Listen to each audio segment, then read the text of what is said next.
How you doing? I'm Ryan Golden, and I'm here with three of my partners, Josh, Jack, and Luke. And for our project, we chose to review Amazon's 10K, and in doing so, we used four ratios to analyze the financial statements, and those ratios include the gross margin ratio, the current ratio, the debt to assets ratio, and also the accounts receivable turnover ratio. And you'll learn more about it throughout the whole presentation. We'll each speak about a slide, and hope you enjoy.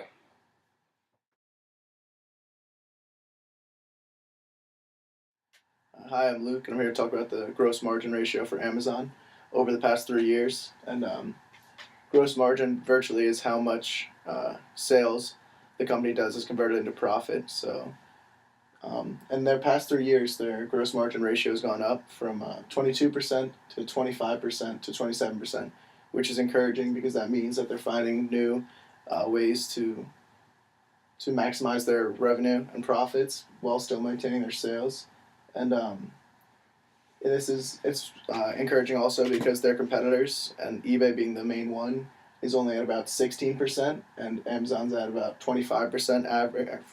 25% average, so they have a pretty big advantage over their competitors.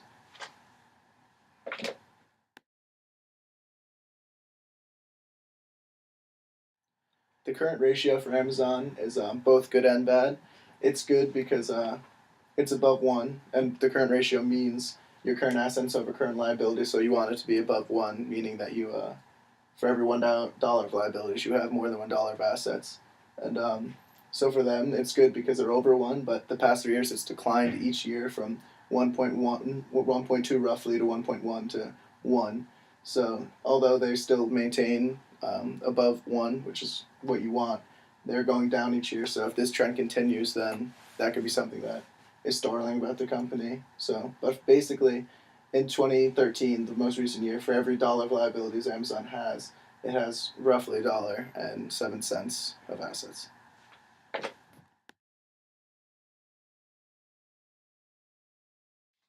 Hi, I'm Jack, and I'm here to talk about the debt to asset ratio for Amazon.com. The debt to asset ratio is total liabilities over total assets, and we want to keep a percentage between 10 and 20 about. Now, for the last 3 years, Amazon has been increasing, which isn't ideal. We would like to keep it low because that would mean our liabilities are staying low, and with an increasing percentage, that means we're gaining more liabilities. But because it's remained in between 10 and 20%, that means that we're staying rather financially stable, which is good.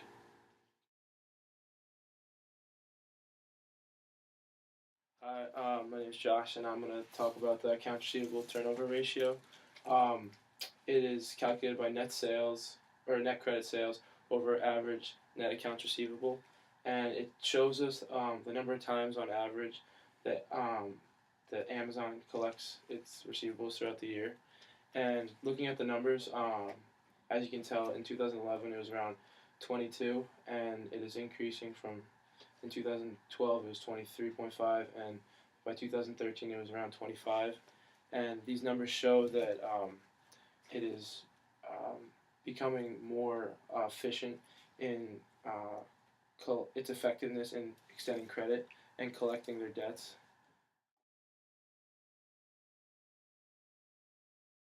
Alright, so when asked the question of whether we're going to invest or not, it was a tricky decision or tricky situation because in 2012, Amazon had a net loss of $39 million, and this is very startling. Yet on the other hand, in 2011 they had a net income of $631 million, and they bounced back in 2013 with a net income of $274 million. So, although they had a tough year and they must have done some wrong investing or something, which led to that net loss, they came back stronger in 2013 and had a good year. And then looking at our ratios, reviewing them, the current ratio, although it's going down slightly, they're still being able to cover their costs or cover their liabilities. In 2013, it was 1.07 was the ratio, so they have $1.07 for every dollar of liabilities, and our gross margin, as was said earlier, is increasing throughout. and in 2013 it was at its highest at 27.2%. So it's increasing its effectiveness at retaining its gross profit from its net sales.